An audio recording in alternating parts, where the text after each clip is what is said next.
Welcome to The Explainer.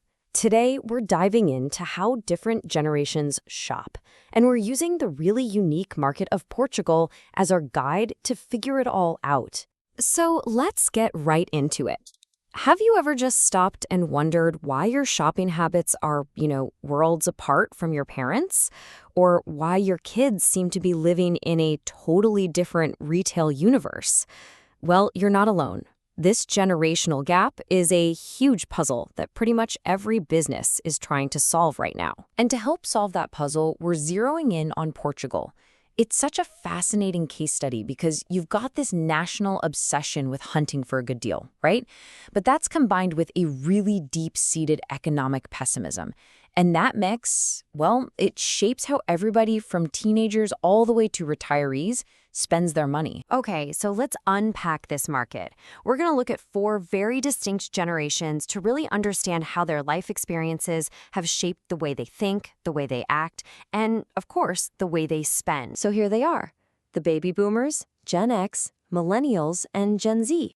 Now, the easiest way to start thinking about these groups is to split them into two main camps. First, you have the analog generations, who grew up before the internet was a thing. And then you have the digital natives, who, well, they grew up with it in their hands. So first up, let's talk about the baby boomers and Gen X. You have to remember, their habits were formed in a world of physical stores, of print ads, of actual face-to-face service. And that foundation, it still really influences how they shop today. For boomers, shopping is really built on a foundation of trust. They're not just buying a thing, they're buying reliability. This means they tend to be really loyal to brands they've known for years. But even that loyalty gets tested by their constant hunt for a good deal on those trusted names. And this number right here, it says it all. A whopping 73% of these analog generations still prefer to go into a physical store. For them, being able to actually see, touch, and size up a product in person, it's just not negotiable. Now let's move on to Gen X. You can think of them as the bridge generation, right? They grew up without the internet, but they were young enough to adapt when it became this huge part of our lives. This makes them a really interesting mix. They're skeptical of marketing, but they're also savvy enough to use technology to get what they want. And this is where you can really see the two worlds Gen X lives in.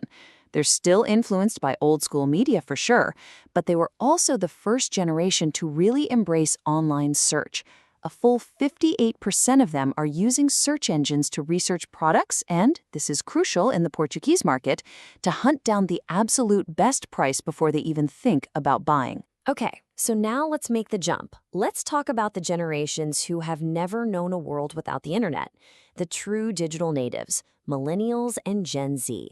For them, digital isn't just a tool they use, it's the entire landscape they live in. Millennials were really the pioneers of this new digital world. They're the ones who kicked off that whole experiences over possessions movement. They'd rather spend money on travel and great food than just accumulate stuff. And because of that, they expect brands to be authentic, to connect with them on a much deeper level. And for Portuguese millennials, you can see that those experiences are a clear priority. I mean, think about it. They spend around 30% of their income just on restaurants. At the same time, almost a third of them are planning to spend even more online, which shows this dual commitment to digital convenience and real-world fun. So what you have here is a generation driven by a really complex mix of things. They demand sustainability from the brands they support, they're shopping online every single week, and they're super quick to adopt new financial tools like buy now, pay later to make that whole lifestyle work. And that brings us to the youngest generation in our deep dive, Gen Z. If millennials pioneered the digital world, then Gen Z are its true natives. I mean, they don't just use the internet, they live there, they socialize there, it's their home turf. For Gen Z, social media isn't just for keeping up with friends, it's for shopping. A staggering 85% say their purchases are directly influenced by what they see on social platforms. That makes a recommendation from an influencer way more powerful than almost any traditional ad could ever be. And what this has created is this seamless, just lightning fast shopping journey. They discover a product on TikTok or Instagram, and bam, nearly half of them are perfectly happy to buy it right there without ever leaving the app. And the final piece of that puzzle? They expect it to show up on their doorstep like yesterday. Fast delivery is key. And get this, they're already looking to what's next. More than half of Gen Z fully expect virtual worlds, the metaverse, to be a normal part of their daily life within the next 10 years.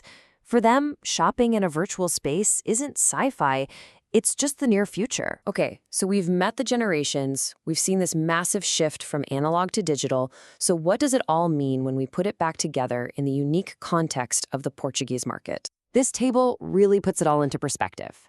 Just trace any of these rows from left to right. You can literally see how shopping channels evolve from physical stores to social media feeds. You can see how influence shifts from TV ads to TikTok trends.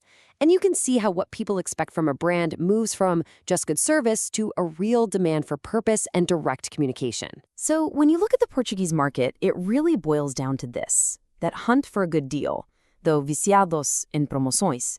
That's universal. It cuts across every generation. The boom in e-commerce is being fired up by millennials and Gen Z. They're also the ones bringing in this rising food patriotism and a strong demand for sustainable products. But underpinning everything is that sense of economic pessimism, which makes every single consumer cautious with their money. Look, understanding these 4 generations is absolutely critical for navigating the market today.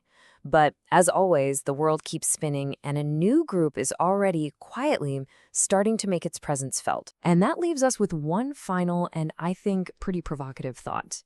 Gen Z grew up on smartphones and social media, right? What about Generation Alpha?